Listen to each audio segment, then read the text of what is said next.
I think audio clip మన దగ్గర ఉంది. ఆయన నిన్న మాట్లాడారు. మాట్లాడుతూ ఆయన చాలా ప్రశ్నలు విజయసాయిరెడ్డి గారి మీద సంధించారండి.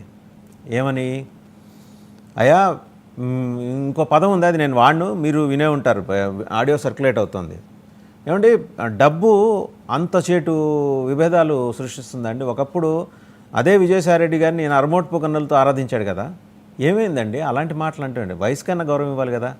ఆయన ఎదుర్కొన్న అభియోగాల గురించి మాట్లాడండి, నిలదేయండి, నథింగ్ రాంగ్ ఇన్ ఇట్. వయసుకి గౌరవం ఇచ్చి సంస్కారవంతంగా మాట్లాడాలిగా. XXX సోప్ అనే ఒకటి మార్కెట్లో దొరుకుతుంది, దాంతో రుద్దుకుంటే కానీ సంస్కారం రాదా?